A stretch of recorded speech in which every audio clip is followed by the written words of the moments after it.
nɛgɛ ɲɛ 17 talan gosikan ye nin ye Wagadugu Burkina Faso Faba kɔnɔna na. Nin ye Malikura jɛmukan kɛnɛ dayɛlɛkan ye Kadiatu Tarawele. An ka bi kunnafoni kumabaw olu bɛna tali kɛ ninnu de kan.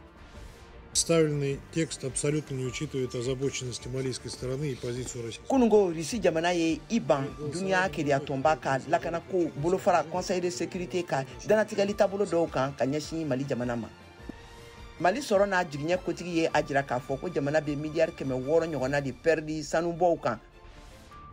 Burkina Faso furancɛ fanga ye danatigɛli kɛ ka sɔrɔdasiw bila ka taa bolomadɛmɛ kɛ Niger fanga dafirikɛlaw ye ka fara o fɛnɛ kan Niger musow ye ɲɔgɔn dalajɛba kɛ kunungo Faransi sɔrɔdasiw ka dagayɔrɔw la ɲame ka a fu ɲɛna k'u ka minɛnw cɛ ka bɔ u ka jamanaw kɔnɔ. An ka lasirikɛlaw bɛna ɲɛfɔli kɛ an ye a kan kunnafoni kɔnɔna na. Ka fara o kan an bɛna kuma fɛnɛ fɛn min ye Norvège jamana ka lasigidenso datuguliko ye Mali jamana kan. Ninnu de bɛna fara an ka lasirikɛlaw ka kunnafoni tɔngɔlenw kan duniya kɔnɔna na ka tɛntɛ aw ye sisan ɲanzan kɔfɛ.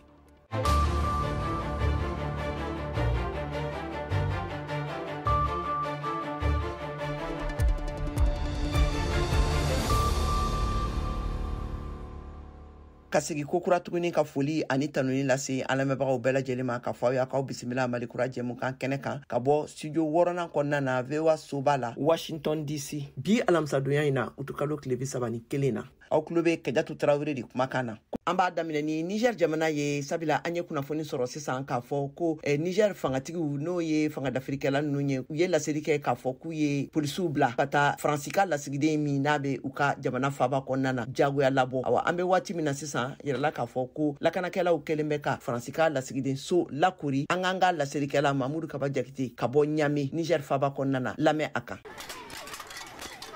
Nin gɛnni kun tɛ dɔgɛrɛ ye Niger marabagakuraw bolo ko u tun ye wele de bila Faransi ka lasigiden ma Niger yan nɔ n'a tɔgɔ ye Sylvain Ite a kana marabagaw lamɛn kɔkanko minisiriso la nga a ma sɔn ka da u kan wagati laban in na ko Faransi bi ka bɛnbɛnbɛnw kɛ Niger kɔkan. Nin kun ninnu de kama u ye lasigiden gɛn juma tɛmɛlen nga ko min a ma sɔn tagali ma Niger marabagakuraw ye fɛrɛ kɛrɛnkɛrɛnnenw latigɛ bi a kama. Fɔlɔ ko a bɔra lasigidenya la Niger kɔnɔ bonya t'a kan bilen wa k'a bɛ sisan n'a fɔ maa gansan bɛɛ. Filanan diplomasi sɛbɛn minnu bi ani a ka denbaya bolo n'o ye visa ani sɛbɛn dɔgɛrɛw ye olu fana bɛɛ nafa binna n'a bɛ f'u ma annulé wa k'a da o bɛɛ kan ko yamaruya dira Niger polisiw ma u ka cɛ in gɛn ka bɔ Niger kɔnɔ. Ni laseli in kɔfɛ Faransikaw ma jabili kɛ fɔlɔ nga ɲiningali min bɛ Nigerkaw caman nɛn kan nin wagati in na ni Sylvain Ite ye a ban ka bɔ lasigiden so kɔnɔ ni o ye Faransi ambasadi ye Ɲame yala polisiw n'a jagoya cogo di ko yala o tɛna ni mankan dɔgɛrɛ ye ka dɔ fara dugudenw ka gɛlɛya kan sabula Faransi masakɛ Emmanuel Macron tun y'a fɔ kɔsa in na ko ni se kɛra u ka lasigiden so ma tuguni k'u tɛn'u sigi k'u tɛgɛ da u sen kan k'o filɛ k'a sɔrɔ Nigerkaw nisɔndiyalen do bi u kelen k'a mɛn ko CEDEAO sɔnna diɲɛtɔnba Nations Unies ka dɛmɛ dɔw ka don Niger kɔnɔ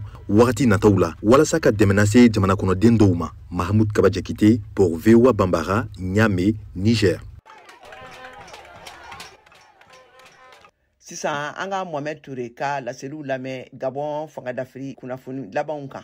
Faisant suite à la réunion de ce jour, jamana fangatigi kura n'o ye jamanatigi Ali Bongo Odemba fanga ban n'a ma se ka sugandiko kura arabadon k'a jalaki k'a fɔ ko a ye jamanatigi sigi kalata jaabiw lafili o fana ye furancɛ sigi bolo o sigili sen kan dɔɔni laseli kɛ k'a layidu ta ko jamana bena bɛɛ bonya a ka kɛnɛma ni kɔnɔna layidu talen a ta fan fɛ fanga ɲinini tɔnba ka kɛnɛba min bɛ Gabon alamisadon o y'a ɲini sɔrɔdasiw ninnu fɛ minnu ye jamanatigi Ali Bongo Odemba gɛn u ka wote sɛbɛn jatebɔ dafa walasa a ka cɛbɔ ka se sɔrɔli dɔn. Alternance 2023 plateforme fana ye lafasalitɔn ni lakanabagaw wele kana baro ni na walasa ka ko ni jateminɛ faso kanu ni kunkan baaraw siratigɛ la ani ka fura ɲuman sɔrɔ Gabonkaw cɛma walasa a ka to jamana ka bɔ o bonyalen don nin kɔ ni a koɲɛw. U bɛ wote kɛyɔrɔ kelen o kelen bɛɛ ɲɛfɛ wa u ye wote kɛyɔrɔ tacogo kɔlɔsi lakana ni lafasalitɔn ye karamɔgɔ Albert Ondo Osa ka sebaya sere fɔlɔ ye. O ye kunnafonidilaw hakili sigi. Mike Joktan n'o ye Alternance 2023 ka kumalasela ye. Ka kɛɲɛ ni jaabiw ye minnu laseli kɛra foroba la. L'heure kelen ka kɔn fanga tiɲɛni ɲɛ ani minnu jatera ka kɛ namarako ye. Monsieur Ondo Osa tun ye 100 la 30 itomi 77 sɔrɔ ka kɛɲɛ ni 64 o ni 27 ye Ali Bongo fɛ min tun bɛ fanga la kabini san 14 na. Farafina kelenya ka hɛrɛ ni lakanatɔnba bena ɲɔgɔn sɔrɔ bi alamisa don walasa ka Gabon kow lajɛ. Kunungo dunia keleya tɔnba ka lakanabolo Conseil de sécurité ka tɔnsigi senfɛ Rusi jamana ye a ban u ka danatigɛli dɔ ma ka ɲɛsin Mali jamana ma ka da Wagner kɛnyɛrɛ ye kɛlɛkɛkuluw ka hakɛ lagosili taabolo dɔw kan u ka lakana baaraw senfɛ Mali jamana la. An ka Mohamed Touré lamɛn a kan. Sɛbɛn nin b'a jira ko san kelen kan ka ɲangili fanga min sigira sen kan san 2017 ka ɲɛsi mɔgɔ kelen ma minnu bɛ san 2015 hɛrɛ bɛnkan bila farati la ani dɔnikɛlaw ka jɛkulu min ka baara ye k'u kɔlɔsi. A ye kalata 13 sɔrɔ ka sɔrɔ kelen ma sɔn n'o ye Chine ye ani wote kelen ma sɔn Rusi jamana ta n'o ye a balan veto boli hakɛ ye. Rusi sɔnna ka ɲangili janya nka a siɲɛ laban dɔrɔn don wa sanko o bɛɛ la a tun b'a fɛ ka dɔnikɛlaw ka jɛkulu labɔ a bɛ sɔsɔli kɛ minnu ka laɲini t'a kan ka fara Bamako kan. Представленный текст абсолютно не учитывает озабоченности малийской стороны и позицию России. A ka laɲini min kɛra o ko nin na o ma sɔn ni wote kelen ye Japon ani 13 ma sɔn. Ɲangili ninnu man kan ka kɛ jamana wɛrɛw ka fanga sɔrɔ ko cogo ye Mali kɔnɔ wa dɔnikɛlaw ka jɛkulu min fariya ko jalaki musow la minnu bɛ cogo labɛnni ni labɛn cogo la Mali sɔrasiw n'u ka dunan lakanani jɛɲɔgɔnw fɛ n'a jɛtara ko olu ye Rusi sɔrasi kulu dɔ ɲɛmɔgɔw Wagner. Rusi b'a fɛ ka dɔnikɛlaw ka jɛkulu bɔ yen walasa ka tiɲɛni ko bɔli dabila Wagner ka walew kan minnu tɛ mɔgɔ lafiya Mali kɔnɔ. Amerik jamana lasigiden dankan Robert Wood y'o daminɛ. Rusi b'a ka nafa bila mara ni nafa sanfɛ. O y'o jalaki ka jateminɛ ko ni duniya keleyatɔn ka hɛrɛ la sabatili barada n'o ye MINUSMA n'o bɔra Mali la san laban na dɔnikɛlaw ka jɛkulu bena kɛ duniya keleyatɔn ka fɛrɛ laban tolen ye adamaden jɔsariya tiɲɛniw kɔlɔsi ani k'u lakali jamana kɔnɔ. The situation in Mali requires our sustained support.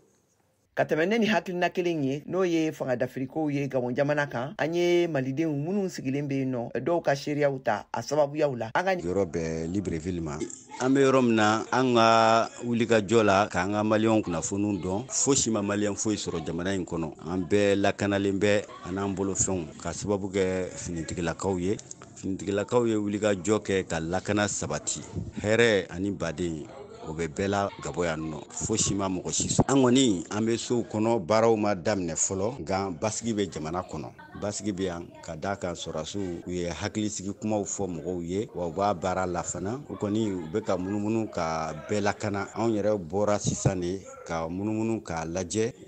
maliyɛnw ka lahala bɛ cogo min. An y'a ye k'a fɔ ko maliyɛn bɛɛ lakanalen bɛ dunan bɛɛ lakanalen don jamanaden bɛɛ lakanalen bɛ k'a kɛ sɔrɔsiw ka wulikajɔ ye. U y'a fɔ cogo min na Ala barika la lakana o sabatilen don. An kɔni an bɛ dugawu de kɛ Ala ka basigi sabati jamana in kɔnɔ. An bɛ dugawu kɛ Ala ka na ni basigi ye farafina Ala ka basigi la na Mali yɛrɛ kɔnɔ. Donc nin kun ye kunnafoni ye k'a da an baden maliyɛnw tulo kan Mali la u k'u hakili sigi u k'an dɛmɛ ni dugawu ye. An bɛ yɔrɔ min na bi fosi tɛ mɔgɔ si la foyi ma mɔgɔ si sɔrɔ. O kuma la sa ne bɛ bɔ kuma kɔnɔ ni dugawu ye hali bi Ala ka Gabon basigi Ala ka ko kuncɛ hɛrɛ ni baden na.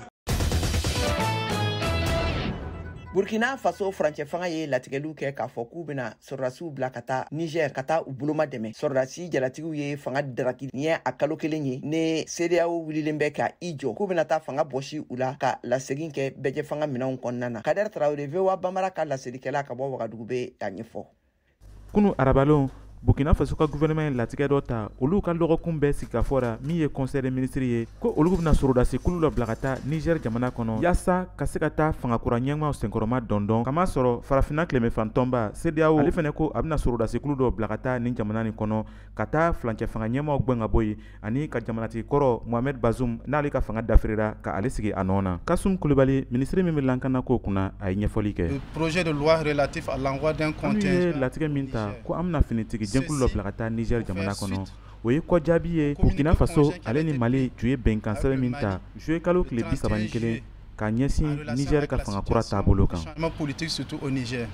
Cet engagement se fait pour ni layidu ninnu bɛ taara yaasa ka se ka kɔrɔntigɛli kɛ ani ka jɛnkulu maramafɛtigiw kɛlɛ. An sigira k'a filɛ tiɲɛni kɛra Libi jamana kɔnɔ min tun tɛ jamanadenw ka aju ye fanga ɲɛmaw dɔrɔn ka latigɛ tun don o ko kelen de fɛnɛ tun daminɛna Mali jamana kɔnɔ an ye malidenw to yen n'u ka kɛlɛ ye fo bɛnkanni wale nana se anw fɛnɛ fɛ yan. Faso ka gouvernement ka ɲɛfɔli la fɛn min bɛ nɔ bila Niger jamana la o fɛn kelen de fɛnɛ bɛ nɔ bila Burkina Faso jamana na o kɔfɛ ko olu bɛ ko min bɛɛ kɛra o bɛɛ ye jamanadenw ka laɲini le ye. Nin tun ye Kadaya Tarawele kumakan ye ka bɔ Wagadugu Burkina Faso.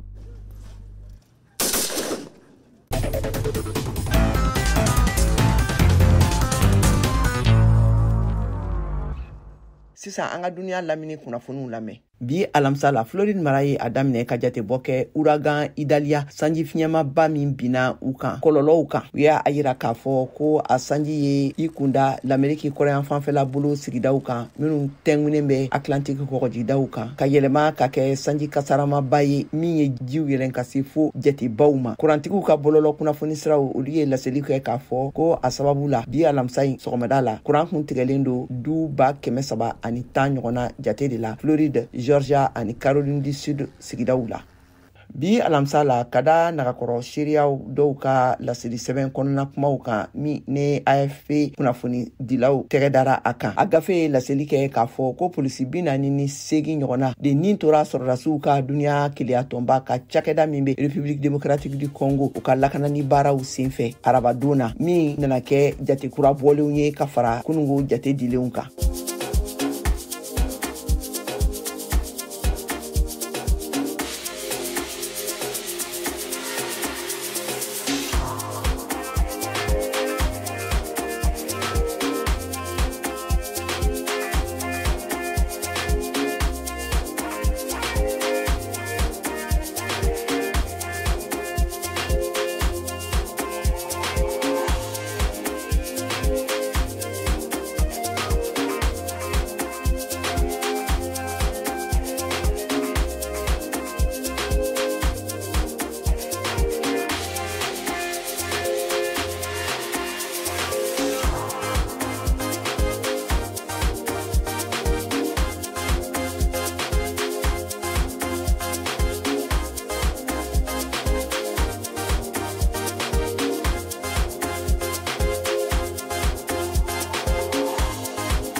VOA Afrique ni VOA Afrique ye buna adamadenw lafiyara kunnafoniko la.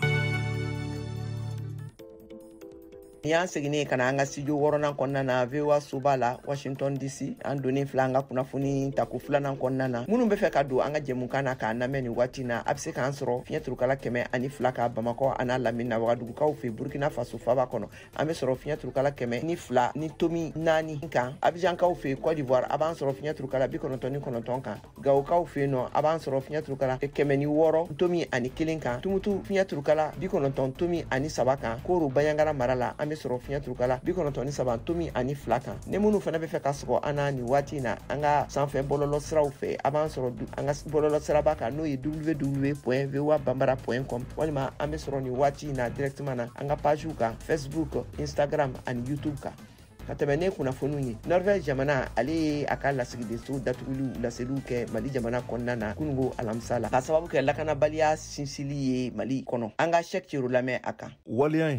ka Bamako u ka lasigidenso datugu taara u ka jateminɛ dɔw de sen fɛ u ka jamana bɛ se ka nafa mun sɔrɔ Mali kɔnɔna na ka ɲɛsin lakana kɛwalew kan. Norvège jamana kɔkanko minisiri ye kunnafoli mun lase a ka kunnafolidi dɔ sen fɛ. Jamana kuntigi Ibrahim Boubacar Keita ka fanga dafirilen uti kalo tile 18 san 2020 Mali finitigiw ye a ɲini Faransi Barkan jɛkuluw fɛ k'u ka bɔ Mali kɔnɔ waleya mun n'a dafara kabiri san 2022 ka faraw ka fana u tilala k'a ɲini duniya kileyatɔnba ka jɛkulu MINUSMA fɛ ka Mali bila ka daminɛ sisan na fo ka taa se san laban ma. A ko ni duniya kileyatɔnba ka wulikajɔ Mali kɔnɔ dabilala a bɛna gwɛlɛya kojugu ka nafasɔrɔ siraw ni lasigidenko baara la tɔbɔtɔ jamana kɔnɔ. A y'a fara ka kɛrɛnkɛrɛnnenya ka ɲɛsin Norvège jamana kɔkanko a n'u ka nafasɔrɔ siraw kan. Mali fan fɛ u ka Bamako lasigidenso ko u bɛ se ka u ka jamana lakodɔn ka baara kɛ n'u ye ka bɔ Burkina,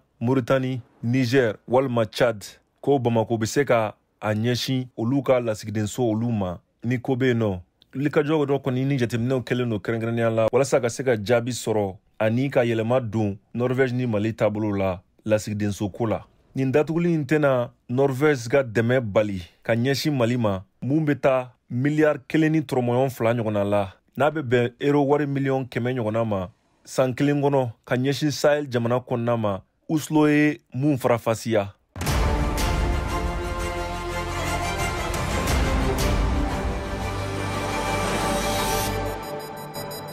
A y'aw ka kunnafoniyaw sɔrɔ don o don sɔgɔma VOA tabalen kan VOA Bambara ka tile kunnafoniya kun fɔlɔw sanga 30 kɔnɔna na o bɛ kɛ don o don tɛnɛn ka taa bila juma la sɔgɔmada nɛgɛ kaɲɛ 7 mana tɛmɛ ni sanga 30 ye wa segin bi k'a kan tuguni nɛgɛ kaɲɛ 9 waati ni VOA tabalen ye a y'aw ka tile kunnafoniya kun fɔlɔw sɔrɔ Mali ale ni diɲɛ bina kun kan VOA tabalen ka kunnafoniya kunkun n'a ɲɛɲɛ di aw ma n'an baaraɲɔgɔnw ka wulikajɔ ye Mali kɔnɔna na farafina ale ni diɲɛ fantan 4 bɛɛ lajɛlen.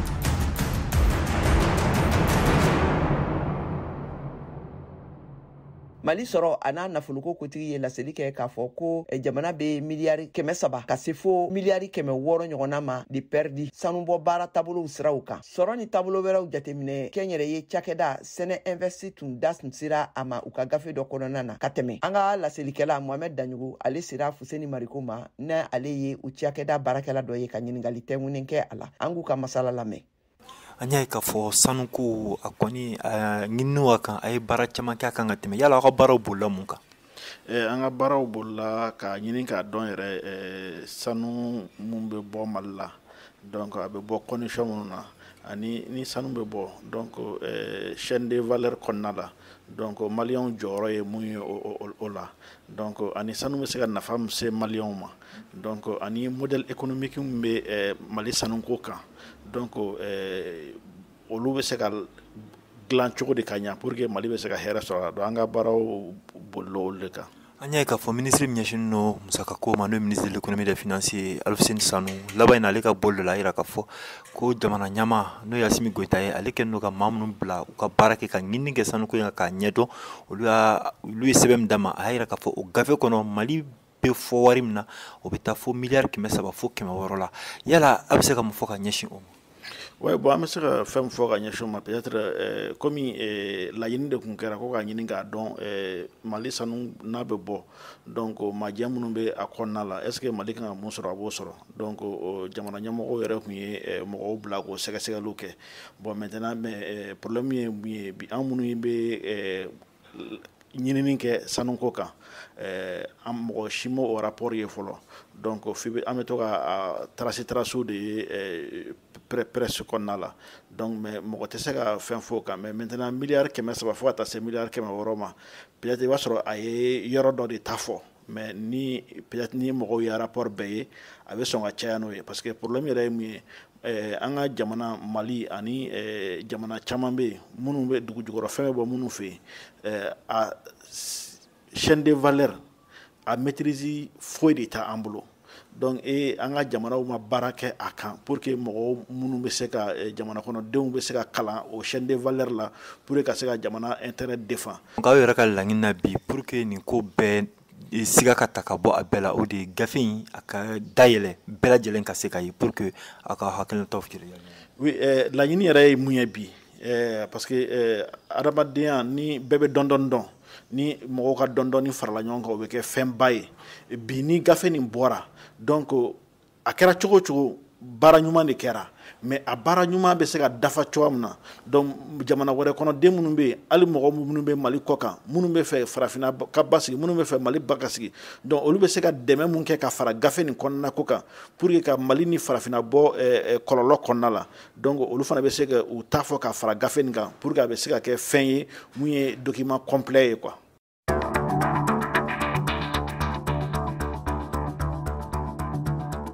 Sisan aw bɛ se k'aw ka batakiw ci an ma WhatsApp fɛ an ka nɛgɛjuru sira kan 01 20 24 30 47 16 tɔgɔ ni jamu ani aw bɛ bɔ yɔrɔ min na aw bɛ o fɔ ka sɔrɔ k'aw ka bataki d'a kan.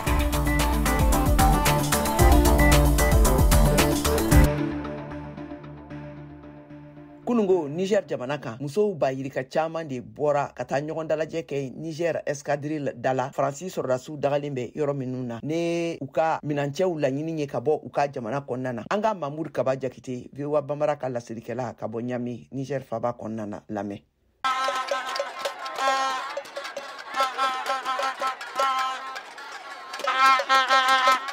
Tasa konkon ani boîte koloni folikan ni Niger muso nunu ye o fɛrɛ de sɔrɔ walasa k'u fɛla fɔ Faransi sɔrɔdasiw ye kunun araba u caman de kilenna Ɲame escadrille dala o yɔrɔ masina in kɔnɔ Faransi sɔrɔdasiw ka daga belebele be yen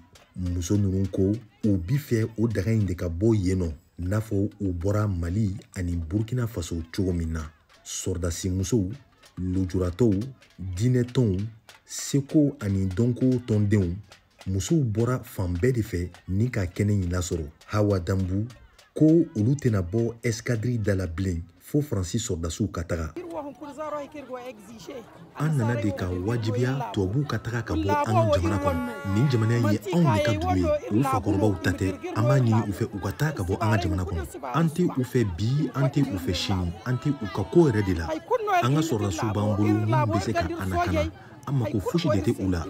tiɲɛ na an yafara u ma u ye ko o ko lase an ma nka an b'a ɲini u fɛ bi u ka taga u ka jamana kɔnɔ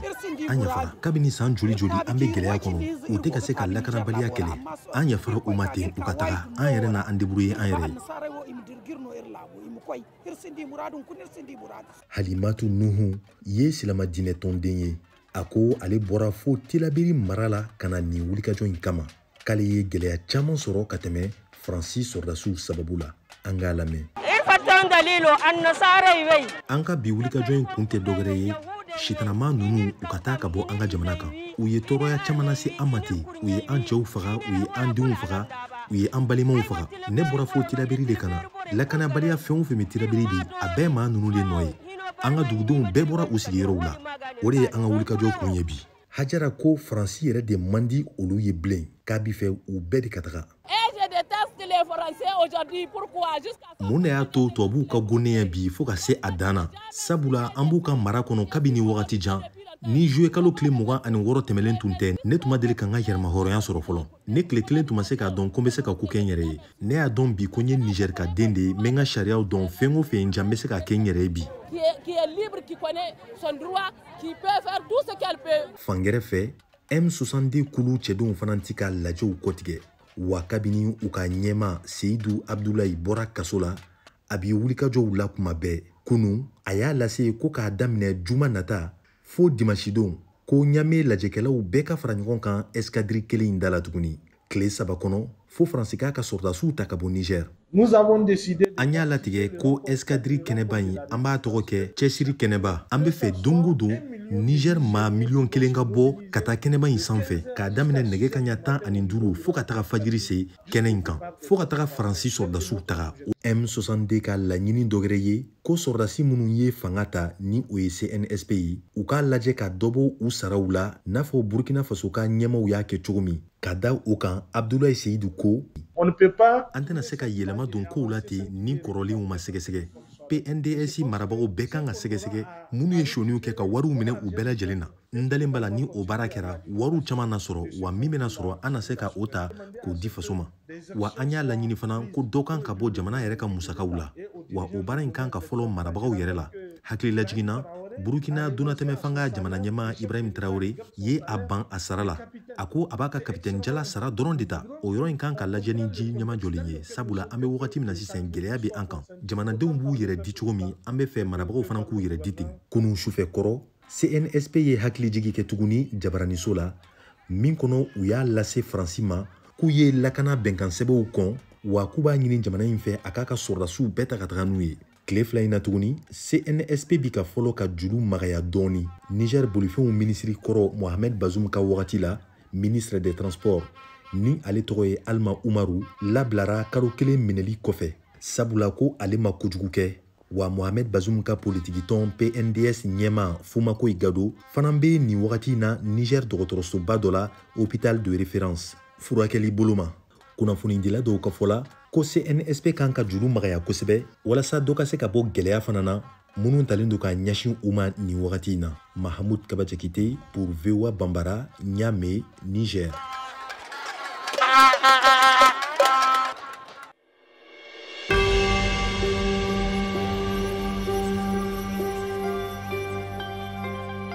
Ne ye Jɛnɛba Lobo Tarawele ka bɔ Kayi.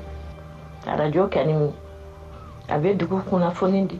a bɛ jamana kiban kunnafoni di, a bɛ duniya feereke naani bɛɛ lajɛlen kunnafoni di.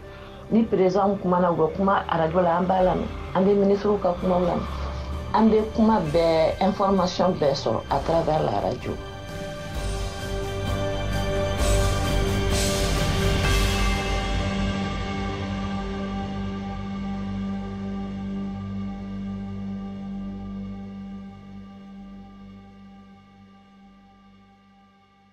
Sisan an ka farikolo ɲɛnajɛ kunnafoniw lamɛn Siyaka Tarawele bolo.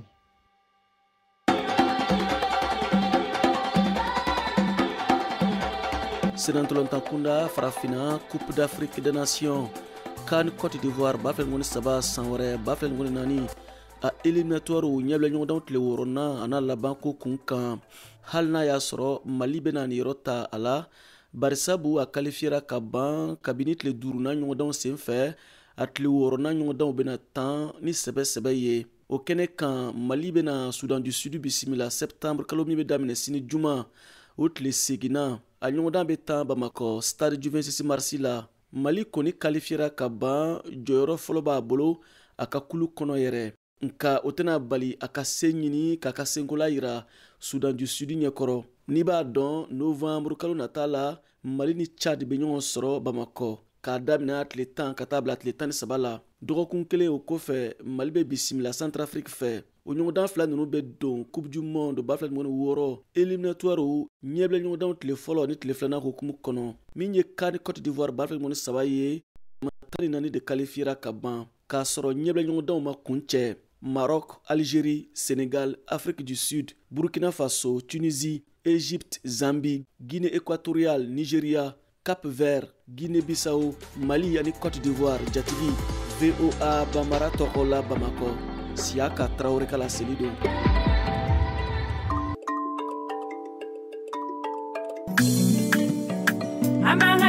Ni Madame Diallo Aïda Kone seko ani donko olu ka hakɛ bɛ fasa soba mun kɔnɔ ni olu ka ɲɛmɔgɔ ye a y'aw sɔgɔ VOA ka seko ani donko kɛnɛ kan farafina fɔli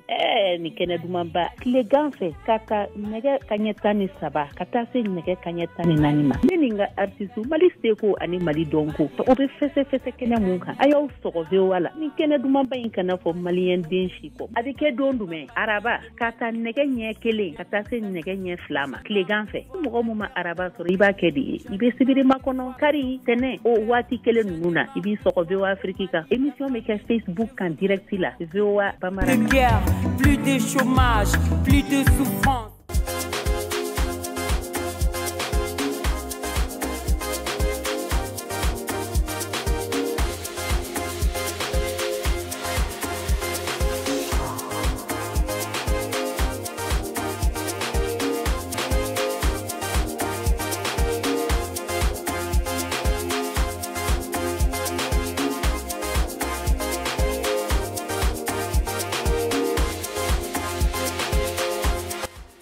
aw an balimaw ni ne kɛra an ka bi kunnafoniw ye an ye minnu sɔrɔ ka olu lase aw ma a farala ɲɔgɔn kan Cheikh Thierno fɛ a jɛmukan laseliw olu kɛra ne Keyatu Tarawele fɛ an bɛ laɲini kɛ aw bɛɛ lajɛlen fɛ a k'aw sɔgɔlen to VOA Bambaraka radio a n'a ka jabarani siraw kunnafoniw la nin tun ye Keyatu Tarawele kumakan ye Malikura jɛmukan kɛnɛ kan aw ni cakwa kulomajɔ la